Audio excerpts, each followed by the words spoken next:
Hello everyone, আমি সুবর্ণা। আমার নতুন একটি ব্লগে তোমাদের অনেক অনেক স্বাগতম। তো সবাইকে দীপাবলির অনেক অনেক শুভেচ্ছা আর অভিনন্দন রইল। আজকে যাবো আমরা ঠাকুর আনতে, তো এদিকে আমি রেডি হয়ে গেছি, দেখতে পাচ্ছ। আর কেমন লাগছে তোমরা কমেন্ট করে বলো। ভেবেছিলাম শাড়ি পরবো, তো যেহেতু প্রচণ্ড গরম আর প্রচণ্ড রোদ, এই জন্য ভাবলাম না, এত গরমে শাড়ি পরা যাবে না। আর এদিকে আমার বান্ধবী এসছে আমাদের বাড়িতে। আমার বান্ধবীকে তো তোমরা সবাই চেনো, পূজা। আর আমার বান্ধবী এসছে, বান্ধবীকে আমি ইনভাইট করেছিলাম যে আসিস আমাদের বাড়িতে, মানে ঠাকুর আনতে যাবো আজকে, এই কারণে এসছে ও আমাদের সঙ্গে, যেহেতু যাবে ও। তো এদিকে আমি বললাম যে চল বাড়িতে চল, পরে এখন তো বেরোয়নি, বেরোলে পরে বাড়িতে। এখন যাচ্ছি আমরা টুকটুকিতে করে ঠাকুর আনতে। এদিকে আমার মাহি, মামি, একটা বৌদি, বৌদির মেয়ে, আমার বান্ধবী, আমরা চারজন মিলেই যাচ্ছি, 4-5 জন 6 জন সরি। তো তোমাদের সঙ্গে কথা বলতে বলতে আমরা চলেও এসেছি এখানে।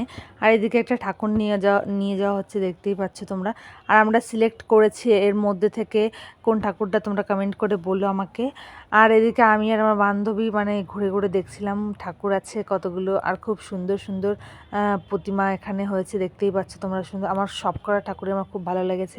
আর আমার বান্ধবী এখানে সব কালী ঠাকুরের ছবি তুলছিল, আর আমার এই ঠাকুরটা খুব পছন্দ হয়েছিল। তো এইটা সিলেক্ট করা হয়েছে আমাদের ক্লাবের জন্য। আর এই ঠাকুরটা আমার সত্যি খুব পছন্দ হয়েছে, দেখতেই পাচ্ছ। উপরে হচ্ছে শিবলিঙ্গ আঁকানো হয়েছে। আর এখানে আমরা এখন ঠাকুর নিয়ে বাড়িতে এসেছি, মানে বাড়িতে যাচ্ছি সরি। তো যাওয়ার সময় আমরা ভেবেছিলাম যে ডান্স করতে করতে যাব। তো আমাদের আগে চলে গেছে ওরা, মানে ঠাকুর নিয়ে চলে যাচ্ছে, আর আমরা পিছন পিছন যাচ্ছি। আমি, আমার বান্ধবী, আমার একটা বৌদি, আমার মাহি, আমরা সবাই মিলে যাচ্ছি এখন। ডান্স করতে করতে যাব, তো তোমাদের সেটা দেখাবো। তো চলো, আমরা সেরকম একটা বলতে গেলে ডান্স করিনি, আমার মামি একটু করেছে, দেখতেই পারবে তোমরা সবাই। আমার বান্ধবী যেহেতু প্রথম প্রথম এসছে আমাদের এদিকে, তো লজ্জা পাচ্ছিল ডান্স করতে। তো দেখতেই পাচ্ছ আমার মামির ডান্সটা, একটু দেখো তোমরা জাস্ট।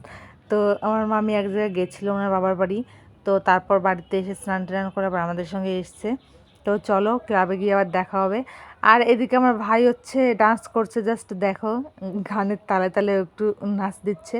তো তোমরা ভেবো না যে ও ডান্স করতে পারে না, ও অনেক সুন্দর ডান্স করতে পারে, তোমাদের একদিন দেখাবো। তো হাঁটতে হাঁটতে পা ব্যথা হয়ে গেছে বলে ঠাকুরের গাড়িতে একটু আমি আর আমার বান্ধবী বসে পড়েছি। আর এখন ঠাকুর নামানো হচ্ছে আমাদের ক্লাবেতে, দেখতেই পাচ্ছেন। আমার ভাই যে ওখানে একটা কি একটা বলে, নেবলা না কি, ওর গলাটা ধরে আছে। তো এদিকে বাড়িতে চলে এসেছি। আর এদিকে আমার মাও বাড়িতে আছে, আমার মা আমাদের সঙ্গে যায়নি। তো কেমন লাগলো ব্লগটা?